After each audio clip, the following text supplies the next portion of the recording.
धीरे धीरे प्राणों की गति के साथ साथ जाप भी चलता रहता है। क्षण भर को फिर फूलते नहीं, धीरे धीरे हमारी प्राणवायु ऊपर मस्तिष्क में बैठती है, पूरे सर में फैलती है और याददाश्त के छिद्रों को और बड़ा करती चली जाती है। और एक दिन ऐसा आता है जब ये परिपक्व हो जाती है तो हमारे मस्तिष्क में चोटी के स्थान पर आर पार छेद हो जाता है।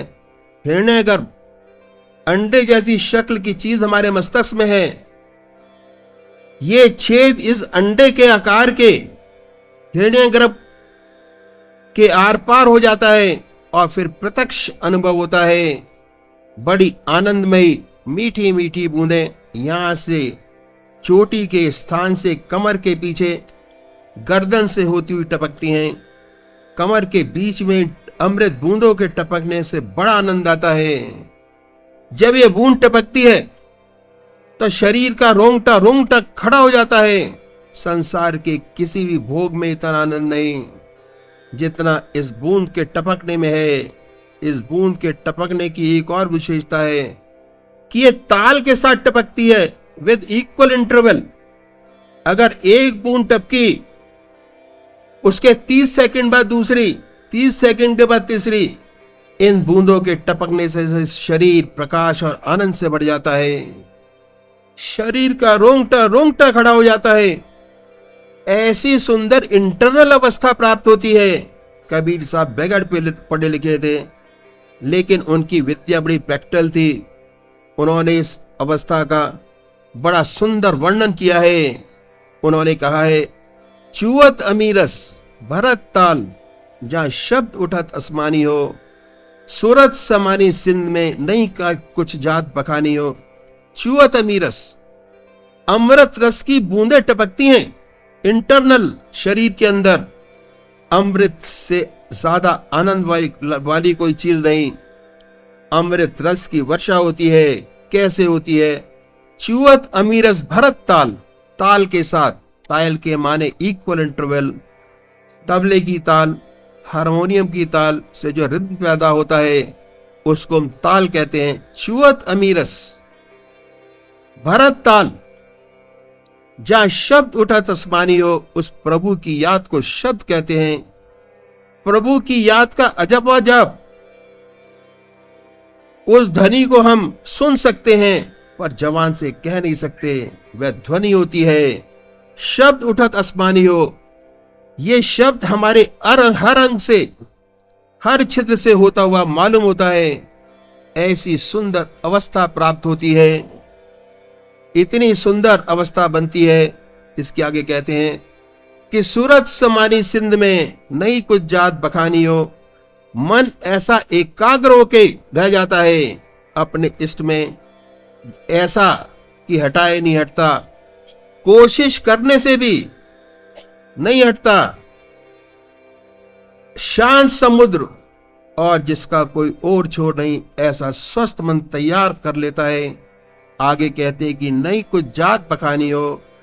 इस आनंदमयी अवस्था को शब्दों का बखान नहीं किया जा सकता।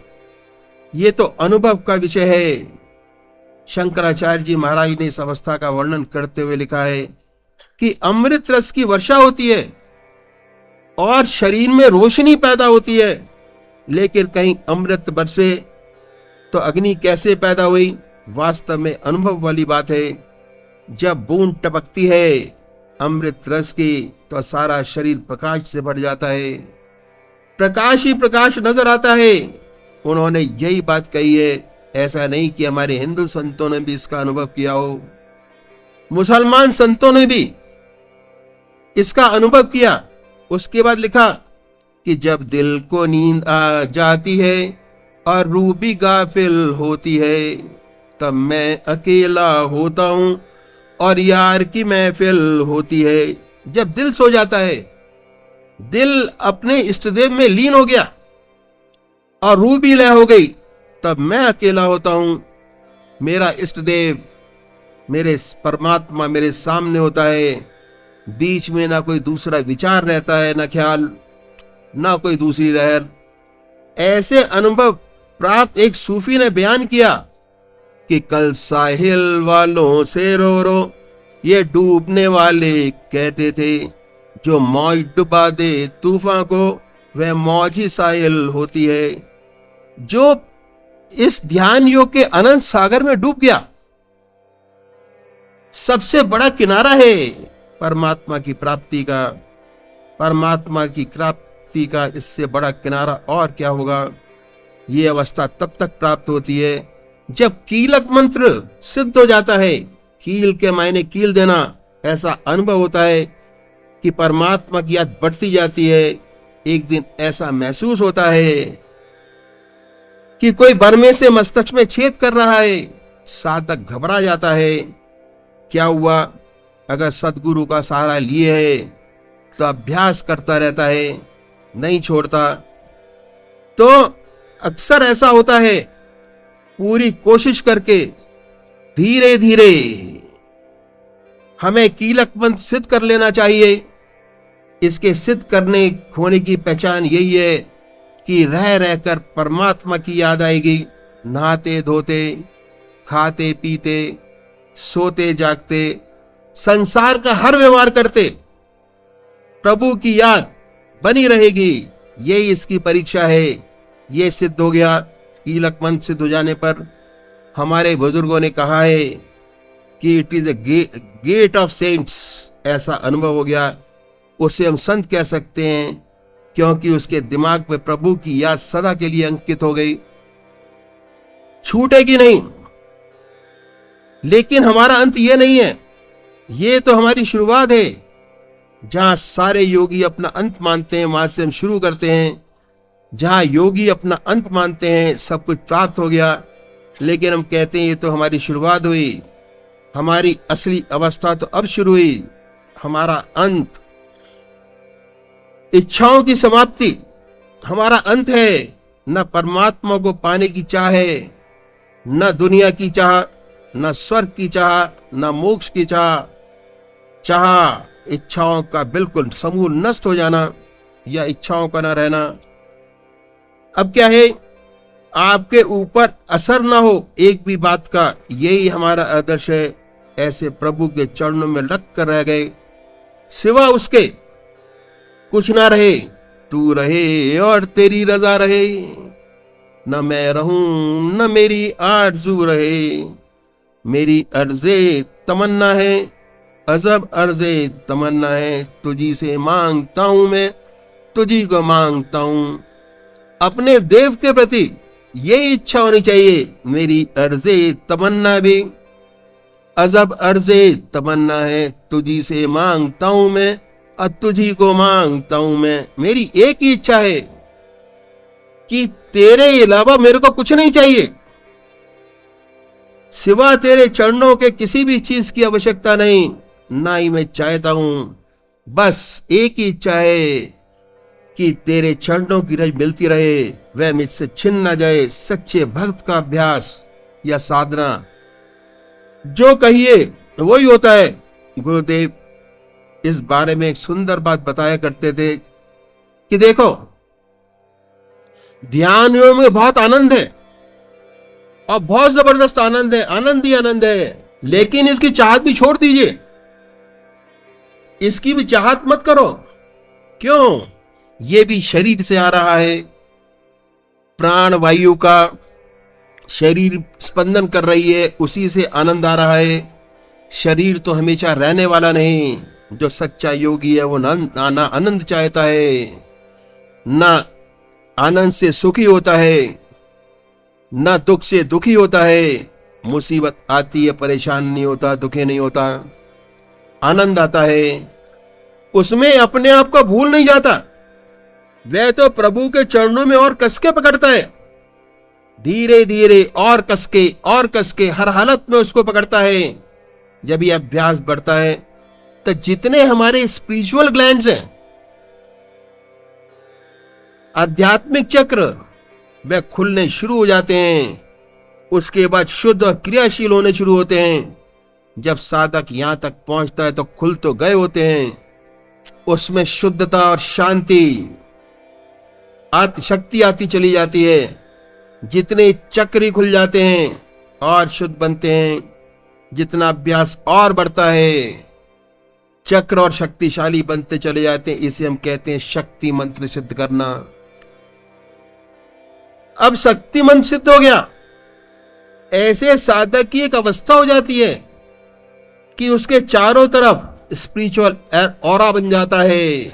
जब प्रभु की याद का ऑरा बन जाता है, जो भी उस तेज पुंज में आता है वह खाली नहीं जाता, बगैर असर के खाली नहीं जाता, कुछ न कुछ वहां से लेकर जाता है। जितनी ज्यादा ऐसे संत की सोबत की जाए, सनद की जाए, उतना ही फायदा होता है। और ये अभ्यास में सफलता की प्राप्ति का एक सरल उपाय भी है। ऐसे व्यक्ति को ढूंढ लो जिसकी तरफ आत्मा का ऑरा हो, जिसके पास बैठकर अपने आप ध्यान बनता हो। मत छोड़िए, ज्यादा से ज्यादा समय लगाकर पास जाते रहिए। ईश्वर चाहेगा तो तरक्की होती रहेगी, शक्ति आती चली जाएगी, मैग्नेटिक पावर आपके अंदर पैदा होगा। ऐसा मैग्नेटिज्म पैदा होगा ताकि अपना कल्याण करें और दूसरा का भी कल्याण करें। तो ये हमें 3 मंत्र सिद्ध करने हैं। पहले बीज मंत्र के काबिल बने, फिर अपने आप को बनाइए। धारणा क्या है कि हमने सदगुरु बना लिया, अब हमारा काम खत्म हो गया। काम खत्म नहीं हुआ, तब तो अब असली काम शुरू हुआ है। जब तक ये चीज अपनी नहीं बना लेंगे तब तक चैन ना लें। सदगुरु के ऊपर मत रहिए, मत छोड़िए। अपने ध्यान की अवस्था को बढ़ाते चले जाइए। उनकी जो टीचिंग्स हैं उनको फॉलो करिए। हमारे जितने भी वेद पुराण हैं, जो भागवत के अंदर कहा जाता है, उसको फॉलो करिए। और फॉलो करने के बाद अपनी इंटरनल मैग्नेटिक शक्ति को बढ़ाइए, जिससे कि अपना भी कल्याण हो और दुनिया का भी कल्याण हो। तो समझिए कि बीज मंत्र मिल गया। कैसे मिला, क्या हुआ, आपको अपने आप पता लग जाएगा, किसी से पूछने की जरूरत नहीं। उसके बाद क्या करिए, बीज मंत्र से कीलक मंत्र जाइए। अपने मंत्र को इतना याद करिए कि सिर्फ वो रह जाए, ना कोई दूसरा विचार ना ख्याल। तो मैंने आपके सामने मंत्र रखे, बीज मंत्र, कीलक मंत्र, शक्ति मंत्र। अपने अंदर कैसे मैग्नेटिज्म पैदा करें, कैसे अट्रैक्शन पैदा करें, दूसरे हमारी तरफ आकर्षित हों और आकर्षित करके उनमें भी सद्भावना पैदा हो, भक्ति भाव पैदा हो, परमात्मा से प्यार पैदा हो और ईश्वर की याद में आगे बढ़ें। कि आगे और भी स्टेजेस हैं, पहले यहां तक कर लें। ऐसे बहुत से जाप हैं जो हमारे बुजुर्गों ने सिद्ध किए। अगर उन बुजुर्ग और उन जापों को अपनाते हैं तो हमारा काम जल्दी से बन जाए। अब बीज मंत्र मिल गया तो आध्यात्मिक बच्चा पैदा हो गया, स्पिरिचुअल चाइल्ड। खुराक चाहिए। तो कहने का मतलब यह है कि इधर उधर भटकने से दूध में किरकिरापन मिल जाता है, तरक्की नहीं हो पाएगी। और आगे कहते हैं, गुरुदेव कभी कोई कहा करते थे कि सबसे बड़े हैं मूढ़मत, जिन्हें न व्यापे जगतगत। जिनको जगतगत व्याप्ति है तो वे ब्रह्म में ही रहते हैं, कभी इधर कभी उधर, कुछ नहीं कर पाते। जो मूढ़मत हैं कम से कम लगा तो रहते हैं, लगा रहे तो अनुभव भी हो जाता है, भक्ति भी पैदा हो जाती है, ज्ञान भी प्राप्त हो जाता है।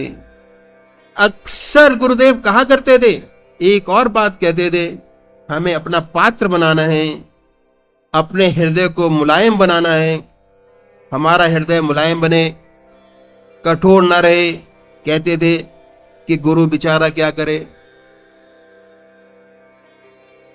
गुरु बेचारा क्या करे जो हृदय भया कठोर। नौ नेजे पानी चढ़ा तब भी न डूबी कौर। गुरु तो वर्षा करता रहता है लेकिन उसका उसके ऊपर असर नहीं, तो क्या हुआ। ये सारी बातें उनकी बड़ी सुंदर सुंदर बातें थी जो मैंने आपके सामने रखी, एकदम प्रैक्टिकल। कहते थे कि ये तन विष की वेलरी, गुरु अमृत की खान, शीश दिए जो गुरु मिले तो भी सस्ता जान। ये दोहा अक्सर दोहराया करते थे, और जब दोहराते थे तो उनकी आंखों में आंसू आ जाते। उन्हें अपने गुरु में इतनी श्रद्धा और इतनी भक्ति थी, अपने इस देह में उनका नाम लेते ही आंसू टपक जाते। ऐसे प्रेम था, ऐसी श्रद्धा थी, ऐसा अटूट विश्वास था। ये बातें जो साधक के लिए बहुत आवश्यक है, मैंने आपके सामने रखी हैं, बहुत जरूरी बातें। तीसरी बात क्या है? भगवान की याद में भोजन करिए, हर ग्रास परमात्मा की याद में खाइए। कोई चीज बगैर परमात्मा के याद के न पिए न खाएं। चौथी बात, भगवान की याद में सोएं, परमात्मा की गहरी याद करके सोएं, बिना भगवान की याद के न सोएं। पांचवी बात, पेट भर के न खाएं। अगर 4 फुलके की भूख है तो 3 ही खाएं, 1 फुलका कम खाएं। व्रत रखना आसान है, लेकिन एक रोज भूखे रहना जानना आसान है, लेकिन कम खाना मुश्किल है। सच्ची तपस्या तो यही है, अगर 4 की भूख है तो 1 छोड़कर 3 खाकर रहें। इससे आलस नहीं सताएगा, अभ्यास ठीक ठाक चलता रहेगा। कम सोइए। कम सोने का मतलब मेरा ये नहीं कि सारी रात जागते रहिए, कभी नहीं। ऐसा ना हो कि आलस में पड़े रहें। 4 बजे आंख खुल गई फिर भी पड़े हैं, आंख खुल गई तो उठिए, शौच आदि जाइए, निवृत्त होइए, पूजा पाठ करिए, अपने नियम का पालन करिए, भजन करें, ताकि ईश्वर की कृपा आपको बराबर मिले और आप अपने हर क्षेत्र में बराबर तरक्की करते रहें। कुछ खास बातें बीज मत मिलने के बाद, आध्यात्मिक जन्म होने के बाद, अगर ये बातों का अनुसरण करेंगे, इन बातों पे चलेंगे, तो बड़ी जल्दी कीलक मंत्र तक पहुंच जाएंगे। और एक बार कीलक मंत्र हो गया, काम आसान हो गया, तो फिर ऑटोमेटिक हो जाता है। फिर श्रद्धा और विश्वास होना चाहिए। श्रद्धा और विश्वास बना है तो काम अपने आप होता चला जाएगा। अगर इसमें कमी आ गई, खत्म नहीं होगा पर डोरमेंट हो जाएगा, दब जाएगा। अदब और आज्ञा पालन पर बड़ा जोर था। वो कहते थे, अब अदब बहुत जोर था। कहते थे, अगर तेरा गुरु कहे कि तू नमाज पढ़ने के कपड़े को शराब में रंग दे तो तू रंग दे। तेरा गुरु कहे तो वह बेहतर जानता है कि तेरे लिए क्या ठीक है और क्या गलत है। उसके बड़े सुंदर उदाहरण देते थे, बहुत बढ़िया उदाहरण।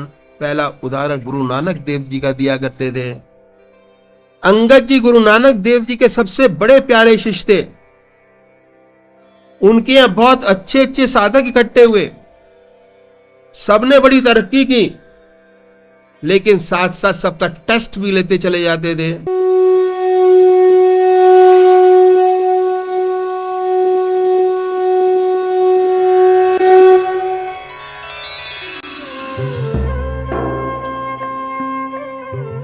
ध्यान योग के कार्यक्रम आनंद योग से निशुल्क जुड़ने के लिए संपर्क करें 9810239677।